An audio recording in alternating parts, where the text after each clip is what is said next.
Hai, Assalamualaikum warahmatullahi wabarakatuh. Perkenalkan, nama saya Dia Anessa Fitri. Saya dari kelas 2C. Nah, di sini teman-teman, saya akan mempresentasikan mengenai studi hadis, yaitu biografi, perawi, dan karya-karyanya. Nah, yaitu berkaitan dengan Imam Bukhari dan Imam Muslim. Nah, teman-teman, di sini saya tidak akan sendiri. Di sini ada teman saya yang akan membantu atau menemani saya untuk presentasi di depan. Nah, ini dia teman saya.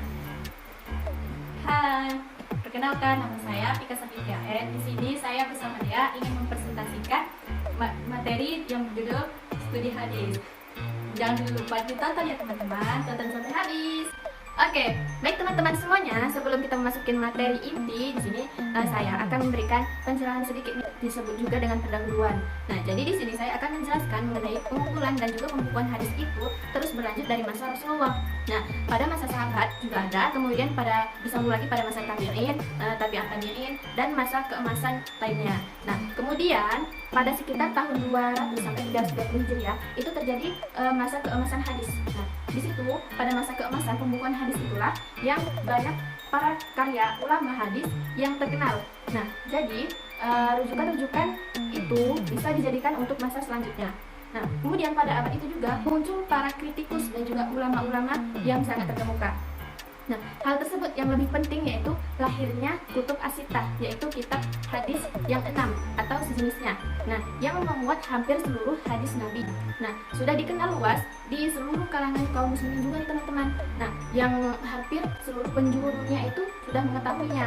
Nah, salah satu ulama hadis yang sangat terkenal itu yaitu Imam Bukhari dan juga Imam Muslim. Nah, setelah itu kita juga akan mengetahui gambaran mengenai kitab-kitab yang sangat terkenal. Nah, dua ulama ini sangat terkenal karena karya-karyanya itu yang sangat mumpuni. Maksudnya di sini yaitu mereka tuh sangat bersemangat untuk mengumpulkan dan juga mengkaji hadis. Mereka juga melakukan perjalanan dari berbagai negara, kota, daerah, bahkan ke daerah-daerah terpencil lainnya untuk berburu kepada guru yang terkemuka.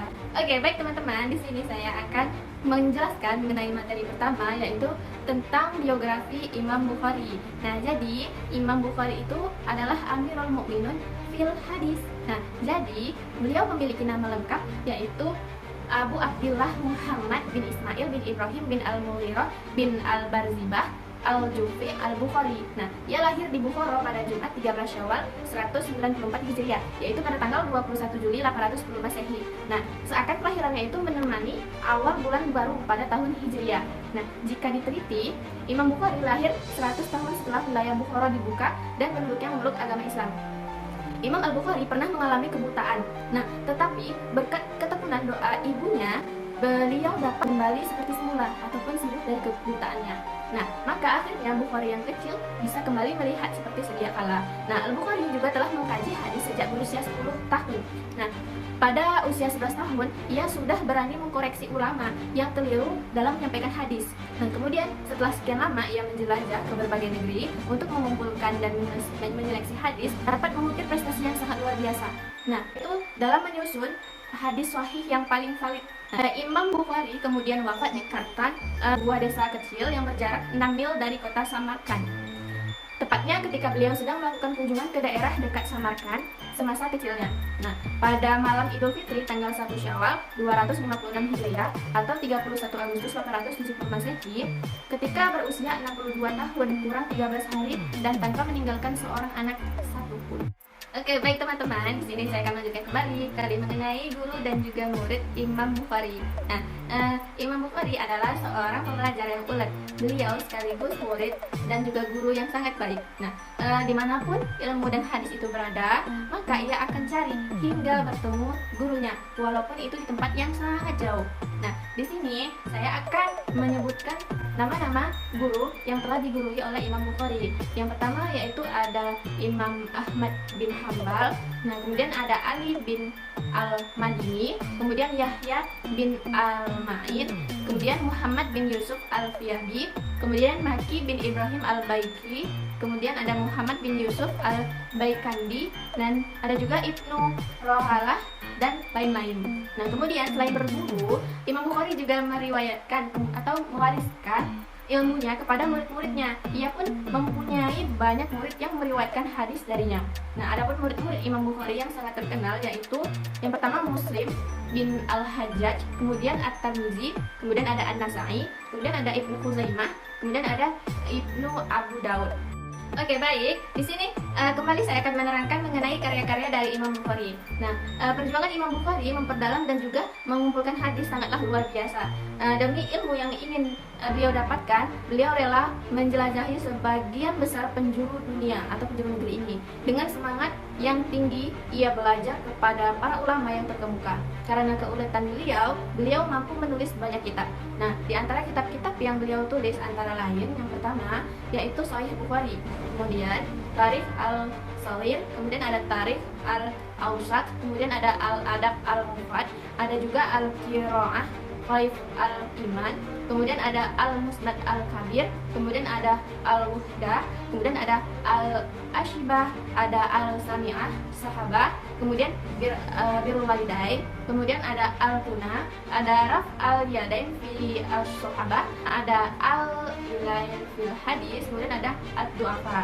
Oke, baik teman-teman, di sini saya akan menjelaskan salah satu kitab-kitab dari Imam Bukhari. Nah, di sini ada kitab-kitab sahih dari Imam Bukhari ini yaitu Al-Jami', Al-Musnad, Al-Sahih, Al-Muqtasamin. Nah, yaitu umur Rasulullah SAW wa sunnani wa ayyam. Menurut Muhammad Al-Ajaz Al-Khatib, yang dimaksud dengan kata Al-Jami dalam judul itu yaitu kitab tersebut memuat hadis-hadis tentang hukum, keutamaan amal, kemudian ada tata pergaulan, sejarah dan kabar yang akan datang. Nah, kemudian sedangkan kata Al-Musnad itu mengandung arti bahwa Imam Bukhari hanya memasukkan hadis yang sanadnya bersambung sampai ke Rasulullah. Nah, dan kata Al-Sahih yang dimaksudkan yaitu bahwa kitab tersebut bukan merupakan hadis-hadis yang dhaif, yaitu melainkan hadis-hadis yang sahih. Nah, kemudian latar belakang dari penyusunan kitab ini yaitu pada waktu itu setelah Imam Bukhari membaca hadis karya ulama besar, beliau menemukan hadis yang tercampur antara sahih dan juga dhaif. Nah, sehingga beliau membuat untuk berinisiatif mengumpulkan hadis sahih saja agar dapat memudahkan bagi orang yang hendak merujuk dalil dari suatu permasalahan tanpa adanya kesusahan menganalisis. Nah, jadi kualitas sanad dan matan hadis tersebut sudah sahih. Nah, karena sudah terseleksi, sebab lainnya adalah Imam Bukhari beliau bermimpi bertemu dengan Nabi. Nah, sebab tafsiran mimpi inilah yang menggerakkannya untuk mengumpulkan hadis yaitu dalam Jami' Al-Sahih, yaitu dalam perkumpulan hadis-hadis yang sahih. Oke, baik, adapun sistematika penulisan dari kitab Sahih Bukhari ini yaitu ada 4 macam. Yang pertama, sistematika Sahih dan Sunan, yaitu sebuah kitab yang disusun dengan cara membagi menjadi beberapa kitab dan tiap kitab dibagi menjadi beberapa bab. Yang kedua, ada sistem Musnad, yaitu sebuah kitab hadis yang disusun menurut nama periwayatan pertama yang menerima dari Rasul. Nah, seperti semua hadis yang diriwayatkan oleh Abu Bakar diletakkan oleh Abu Bakar. Nah, seperti itu. Kemudian yang ketiga, kitab hadis yang disusun berdasarkan 5 bagian-bagian tertentu, yaitu hadis yang berisi perintah, larangan, khobar, kemudian ibadah, dan yang berisi tentang af'al secara umum atau pekerjaan-pekerjaan yang secara umum. Nah, kemudian yang keempat ada kitab yang disusun berdasarkan sistematika kamus. Nah, kamus ini yaitu kitab Sahih Bukhari disusun dengan memakai sistematika model pertama. Nah, adapun yaitu dengan membagi beberapa judul tertentu dengan istilah kitab berjumlah 97 kitab. Nah, istilah kitab dibagi beberapa subjudul dengan istilah bab berjumlah 4.550 bab. Nah, dimulai dengan bab Bad'ul Al-Wahyi, kemudian disusul dengan kitab Al-Iman, Al-Ilm, dan seterusnya dengan jumlah hadis secara keseluruhan mencapai 7.275 buah hadis. Nah, termasuk yang terulang atau 4.000 hadis tanpa pengulangan. Oke, lanjut ya teman-teman. Nah, di sini ada juga keunggulan dan juga penilaian ulama terhadap Imam Bukhari. Nah, adapun keunggulan dari Imam Bukhari ini, yang pertama yaitu kitab Sahih Bukhari terdapat 435 perawi dan hanya 80 orang yang kredibilitas diperselisihkan oleh para ulama. Nah, hal ini menunjukkan bahwa Imam Bukhari lebih selektif dalam memilih jalur periwayatan. Nah, yang kedua yaitu Imam Bukhari tidak banyak meriwayatkan hadis.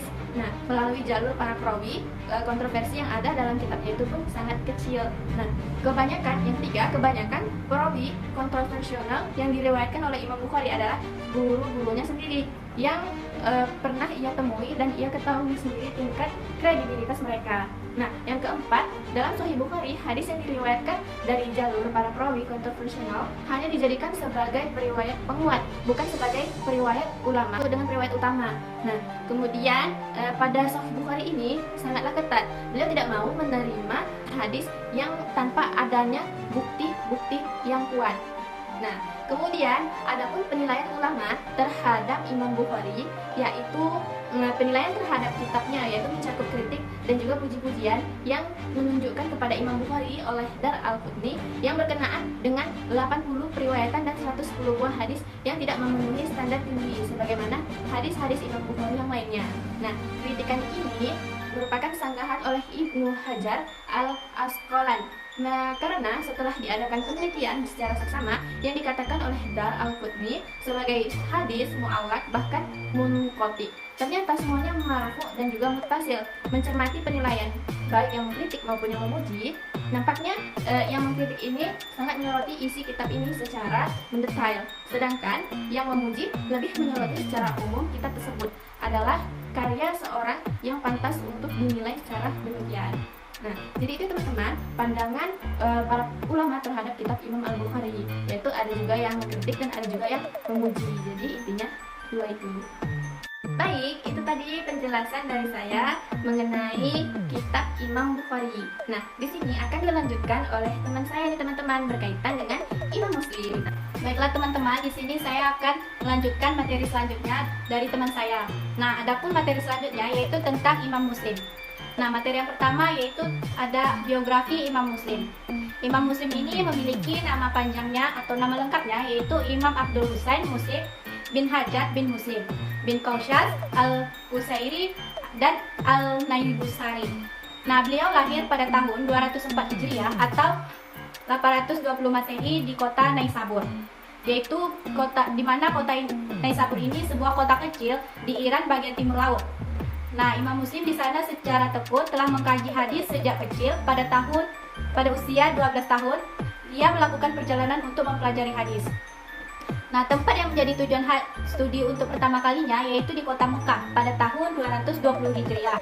Nah, kemudian ia melakukan perjalanan kembali pada tahun 230 Hijriah dengan tempat tujuannya yaitu di Irak, Syam, Mesir, Hijaz, Khurasan, dan lainnya. Nah, di Khurasan ini beliau mempelajari hadis dari Yahya ibnu Yahya dan Ishaq bin Rahawe. Beliau mengkaji hadis dari Muhammad ibnu Mahran, Abu Ghassan, dan lainnya. Nah, di Hijaz beliau mengkaji hadis pada Sa'id ibnu Mansur dan Abu Mus'ab. Nah, lalu di Iran beliau mempelajari hadis dari Abdullah bin Maslamah dan Ahmad bin Hamdal. Sedangkan di Mesir beliau belajar dari Harmalah bin Yahya, Amir ibnu Sawad, dan lainnya. Nah, akhirilah ilmiah yang dilakukan Imam Muslim ini pada tahun 259 Hijriah ke Baghdad untuk menemui beberapa ulama dan ahli hadis di sana. Nah, Imam Muslim ini wafat pada hari Ahad 24 Rajab 261 Hijriah atau 875 Masehi dalam usia 55 tahun. Nah, tetapi pemakamannya dilakukan esok hari pada hari Senin 25 Rajab tahun 261 Masehi. Nah, tetapi pemakamannya dilakukan esok hari pada hari Senin 25 Rajab 261 Hijriah atau 875 Masehi di kampung Nasabad, salah satu daerah di sebelah Naisabur. Nah, selanjutnya teman-teman, adapun guru dan murid Imam Muslim ini, pada umumnya guru Imam Muslim adalah sama dengan Imam Bukhari. Tetapi ada yang membedakannya yaitu bahwasannya Imam Muslim pernah berguru kepada Imam Bukhari ketika Imam Bukhari berkunjung ke Naisabur. Nah, adapun guru-guru Imam Muslim antara lain yang pertama ada Utsman bin Abi Syaibah, yang kedua ada Abu Bakar bin Syaibah, yang ketiga ada Syaiban bin Faruq, yang keempat ada Abu Kamil, kemudian yang terakhir ada Zuhair bin Rahab. Nah, selain berguru kepada sekian banyak guru, Imam Muslim juga sebagai guru yang baik dan juga mempunyai banyak murid. Kemampuannya dalam bidang hadis menjadikannya seorang guru yang dicari para murid. Nah, adapun murid-murid Imam Muslim yang terkenal yaitu antara lain ada Yang pertama ada Abu Hatim Ar-Razi, yang kedua ada Musa bin Harun, yang keempat ada Ahmad bin Salamah, yang kelima ada Abu Bakar bin Kuzaimah, yang keenam ada Yahya bin Sa'id, kemudian yang terakhir ada Abu Isa At-Tirmizi. Nah, oke teman-teman, yang selanjutnya ada pun karya-karya Imam Muslim ini. Setelah ia banyak menimba ilmu, menyeleksi hadis dan membahasnya, Imam Muslim tidak tinggal diam. Kemudian, beliau pun berusaha mewariskan sebuah kitab yang bermanfaat untuk kaum muslimin di zamannya dan zaman berikutnya. Nah, beliau pun berusaha sekuat tenaga dengan daya lahir batin menulis banyak kitab. Nah, melalui kegiatan ilmiahnya, tampak bahwa Imam Muslim ini memang seorang ulama yang terkemuka. Nah, hingga banyak kitab yang beliau hasilkan. Nah, adapun Imam Muslim menulis banyak karya kitab. Nah, adapun beberapa kitab hasil karyanya Imam Muslim ini, yang pertama ada Sahih Muslim, Al-Hilal, Al-Akram, At-Tamyiz, At-Tabaqah, Afran As-Samiyin, Al-Muqarradamin, Asma wal Akuna, As-Sahabah, Aum Al-Muhaddisin, Al-Intifa, Al-Musnad, Al-Su'alati, Man laisa lahu ila wahidin.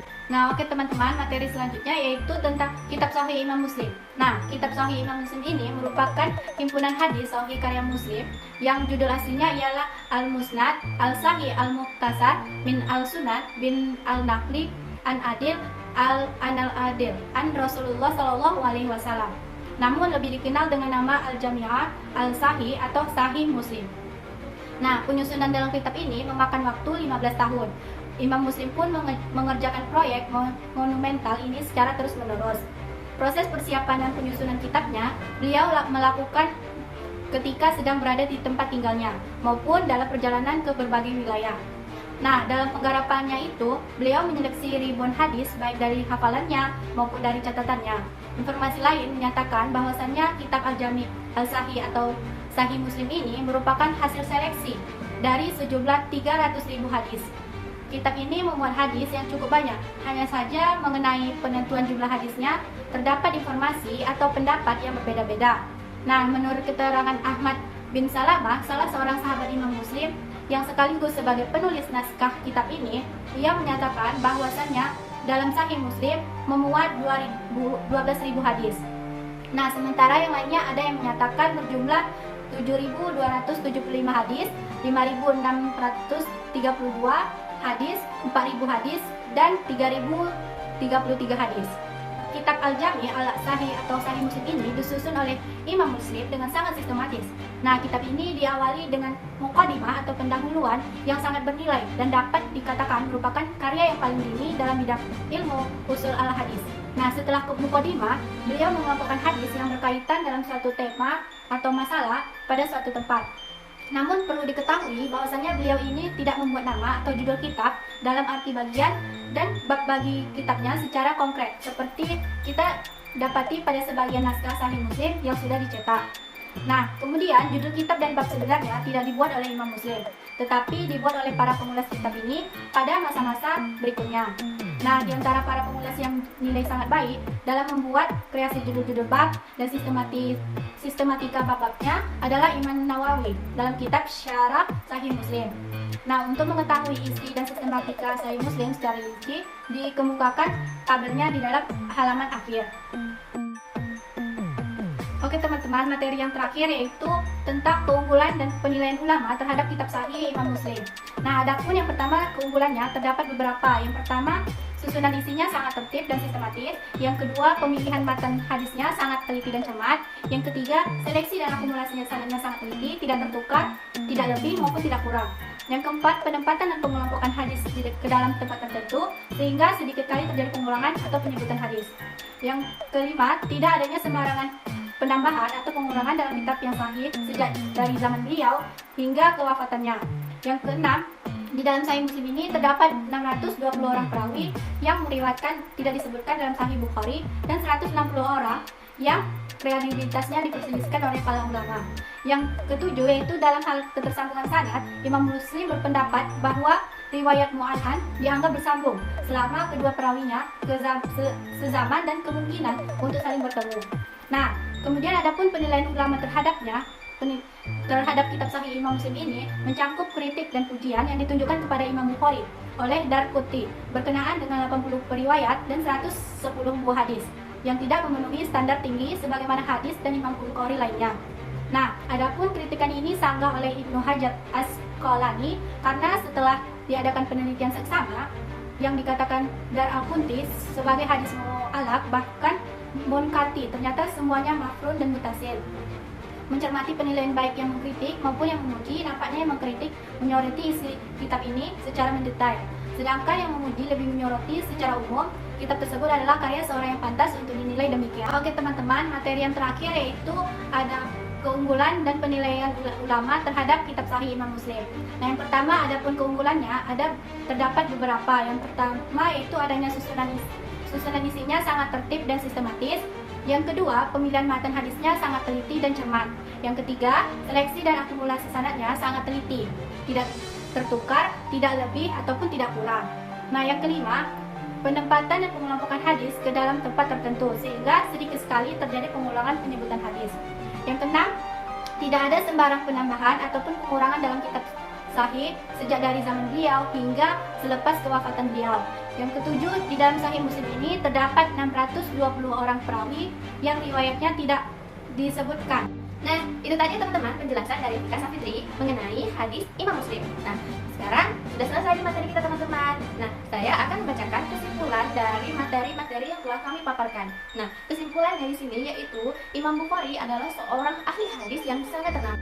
Beliau juga dijuluki sebagai Amir Al-Mu'minun fi hadis. Nah, dan beliau juga disepakati sebagai pengarang kitab yang sangat sahih di antara kitab-kitab hadis yang ada sekarang ini. Nah, kemudian tidak hanya Imam Bukhari saja, Imam Muslim pun begitu juga. Imam Muslim itu merupakan seorang saudagar yang sangat beruntung. Beliau seorang saudagar yang murah senyum dan juga yang bereputasi tinggi. Nah, Al-Zahabi menjulukinya sebagai Muhsin Naisabur. Maksudnya di sini yaitu orang yang tidak fanatik dengan pendapatnya sendiri. Beliau menerima pendapat-pendapat orang lain mengenai dirinya.